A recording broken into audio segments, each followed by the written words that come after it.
I was doing it. So as comedians, we do a lot of corporate events, and I was doing this corporate event in Tampa, Florida, and it was for this guy. He ran Tampa's electricity or something. I don't know what anybody does, but he invented the electricity in Florida. So yeah, he's doing real good, and he was a very nice guy. He's very generous. Is all his employees. He was raffling off 2 cars.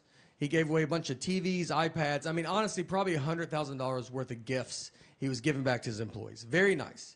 Well, I was one of these gifts that he was giving back. So in the middle of giving this stuff away, he stops and goes, all right, got a big surprise for you. Can't believe we got this guy to come here. And he brings me out. I mean, nobody's heard of me at all. I mean, they're all looking at it like, I think I could get this guy to come to my house. I mean, who is... I start doing my act. I do 1 hour and just 0 laughs. I mean, nothing. And I'm not doing new jokes. I'm doing the greatest hits. I told the iced coffee with milk story 3 times.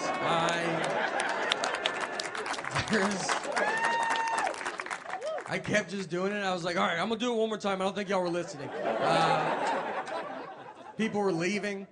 The guy that drove me asked someone that left, and he just goes, hey, is the comedy show almost over? And the guy goes, I don't even know what you're talking about.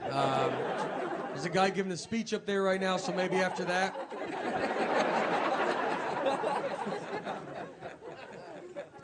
So we get done, and then the guy comes up. You know, I have to talk to him. And I was like, look, I'm sorry, man. I used to be able to do comedy, and I lost it.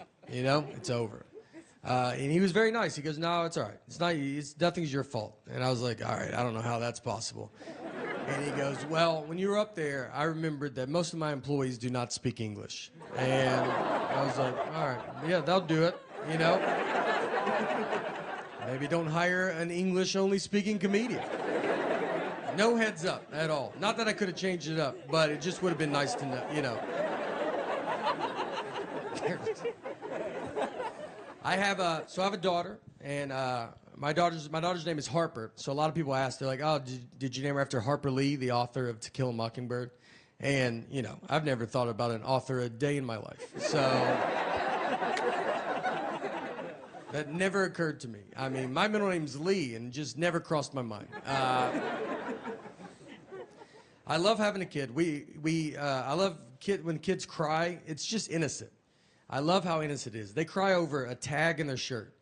And, I mean, they're bald. Just, they don't like, it feels weird. And then, I mean, if you walk, you'd be like, is your house on fire? Like, I've never seen someone cry this much. It's over nothing. She's on her iPad a lot. You know, that's the hard part. You got to get these kids off. Or you don't want technology all the time. She just sits there on her iPad. She wants to be a YouTuber, which as a comedian makes me furious. She watches all these kid YouTube videos, and now she makes her own videos. It's just her sitting there going, hey guys, what's going on? Click the links below, subscribe, leave a comment. None of this is anywhere but my phone. I got 90 hours of this. Not on YouTube. Me and her mom are the only subscribers. She just watches kids playing with toys. Like, that's what's crazy. It's not like a show. I'd be fine if she watched a show. She watches just a kid that's like, hey, you don't have this toy? I do. You want to see me open it? It's got 5 billion views. It looks like we buy her nothing. Like, we just show her, if you want to watch a kid have fun, but you're never going to have fun in this house. We take her out. We go do stuff. I would take her to Chuck E. Cheese all the time. You can go there. They had COVID in '84. So you can't even survive in there. That's what... I mean, Chuck E. Cheese is rough. I don't know if you've been there in a while. They look like they're trying to go to business and they can't. They filed for bankruptcy and they're still open. They called Blockbuster and they're like, how do you get out? We want out.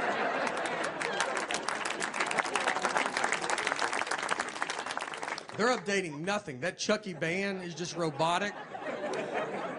I mean, the drummer doesn't even turn on. It just sits like that the whole time. They sell booze to parents now. They just give them buckets of Bud Light. They're drunk in a booth at 9 a.m.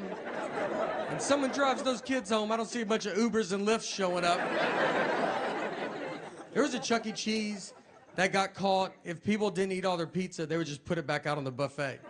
And that would shut down any normal business. And with Chuck E. Cheese, they have thrived. I mean, I didn't. When I read the story, I was like, I thought that's what they were doing. I thought we agreed that that's fine. I didn't even know what the article was about. Our daughter still sleeps in our bed too, and parents don't like that when you say it. They're like, you got to keep them outside. Don't look at them. It's my fault. So we had a kid late in life. We have one kid, and so we're kind of hitting all the sites. And I would be, when I get home, travel a bunch, and I get home, I'd want us to all sleep in the bed together. And I've kind of built up a habit now, and it's happening. So it's tough though, because kids don't know how to sleep. I mean, she makes king bed feel like a twin. I mean, I'm on the edge. When I sleep alone in a hotel, I have to sleep with my head on the nightstand. It's the only way I know how to go to bed. She gets sideways, upside down. If you woke up upside down tomorrow, you would go to the hospital. She's also apparently going through menopause because she's the hottest human being that's ever lived. I'm not freezing at night. She just kicks all the covers off, and you're like, yeah, no, you go ahead. It's your bed. We're lucky to be in it. She's got to get out at some point, you know? I don't know. She'll be 37 years old. Hey, can I get in the bed with you guys? Her kids are upstairs asleep in their bed. Her husband left a while ago. He ain't gonna put up with that. I remember I would fall out of a bunk bed. I slept in a bunk bed. I was on the top bunk, and I would get over a railing and just fall 6 feet to the ground and just land. I mean, you don't catch yourself. It's just whatever hits first. All your body weight just lands on your head. I got a full-blown concussion. I'm crying. My parents are like, just go back to a deep sleep for 7 hours. I've had 3 concussions in my life, and none of them because of sports. Just living life, man, you know? Stuff happens to your head. What are you gonna do? One was in high school. I got pushed into a wall head first, and it took them 3 class periods to figure out I had a concussion. That's how much I was bringing to the table. I mean, 2 teachers didn't even notice. And the third one was like, he wasn't facing forward. And that's when I realized he's one of the better facer forwards I've ever had. So I knew. My biggest concussion was when I was 12 years old. I fell down a cliff. So I grew up in Old Hickory, Tennessee. And we used to climb down this cliff into Old Hickory Lake. And we'd done it a ton of times. And so one day I slip and fall. So my friend that I'm with, he goes and gets my mom. There was a guy fishing in a boat down in the lake, and so he sees me, and he gets me into the boat. And then he takes me over to some stairs, which he had to be like, why didn't he just use these stairs? I mean, they were right next to that cliff. Like, it didn't even make sense. There was 2 guys at the bottom of the steps, and he goes, hey, this kid fell. Can you carry him up? So they carry me up, and my mom's in an ambulance in her pajamas. My dad, who I think everybody knows now is a magician, and he's doing a show in a full tuxedo. So when they get to the hospital, the doctor starts talking to my parents. I mean, my mom looks homeless. My dad's in a tuxedo. It looks like they're divorced and someone's not paying child support. So we have never known who was in the boat or the guys that carried me up those stairs. We've never known who it was. And we always wanted to thank them. I mean, those guys truly saved my life. And we could just never find out who it was. So we've never known. So I tell you that to tell you, last year, my dad he's doing a show. He does these magic shows in prisons. So he's doing a show in a prison. And during the show, one of the inmates just stands up and says, I know your son. Which is probably not the best place as a father to hear that. Just like, I know your boy. He keeps his mouth shut. He's good people. So my dad, he goes, hey, he's like, all right. He goes, how do you know my son? And he was one of the guys that carried me up those stairs that day. I mean, I promise, I was 12 years old, and we've never known who carried me up those stairs. And it was him and his brother, and then his brother saw me on the Tonight Show and was like, that's that kid that we carried up those stairs that day. So it's pretty crazy. And so since then, I've been actually bringing him out to shows, and I'm going to bring him out tonight.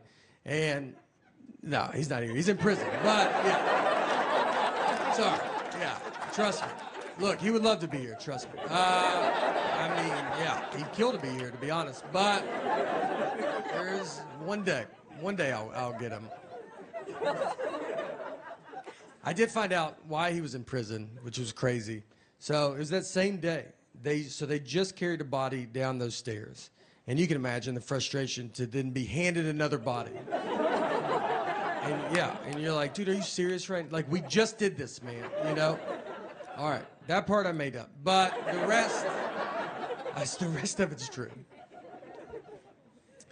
Our daughter is in 3rd grade, and for 1st grade, she started taking the bus. And it was the first time she ever took the bus. So if you know as a parent, you walk them to the bus stop, it's very fun. And so we got her on the bus. She went to school. At the end of the school day, someone from the school called my cell phone. They have my wife's cell phone, they have my cell phone. They called my cell phone, and she said, hey, do you know what bus number your daughter's supposed to be on? And I said, I'm her dad. As in, are you crazy? Like, I was like, this is how you thought you would get this information, was to call the dad? You saw a mom and dad's cell phone. You go, I bet the dad knows. I was like, do you have parents? Have you ever seen a family before? You thought, let's call the husband? Unless there's 2 husbands, you should never call a husband a day in your life. I would rather you ask a lady that doesn't know her. I think she could get to the bottom of it quicker than I can. I had to go get her. I go, all right, I'll come get her. Tell me the name of this school and I'll come get her. Where does she go? A lot of kids, when you pack lunches now, you got to be careful because a lot of kids have peanut allergies now. And our daughter actually has cashew allergy with tree nuts. And so I don't know what tree nuts are, but it could kill my daughter. The doctor just goes, can't have tree nuts, and that's it. He left. And I was like, we'd love to know. I don't know where nuts came from, but apparently they come from 2 different places, and one of them's a tree. I feel bad. I'm here. Look, I want to defend all these kids with peanut allergies. I don't think they get defended. They get yelled at by adults. We got a lot of adults addicted to peanuts in this country. And they're furious. I haven't had peanuts in forever. You could take peanuts out of my life, I don't think I would notice. And we just have, adults are yelling at these children like they chose it. Like when they were born, the doctor goes, hey, do you want to be a nightmare to everybody? Every scenario is life and death. You ever been on a plane? They just announce it. These planes just serve pretzels and be done with it. But they try every flight. If they can't, they just go, all right, everybody, can't have peanuts today because that loser kid right there. And these grown-ups are booing them. I mean, they're just, the reason I'm on the flight is for the peanuts. I don't even know where it's going. We're doing homework, too. Our daughter's starting to bring it all home. Homework's fun. 1st and 2nd grade was awesome. 3rd grade, you're like, okay. They throw some stuff in, you're like, oh, all right. All right. It's, okay. Learning it earlier than we used to, huh? I don't even know if that's true, but she brought home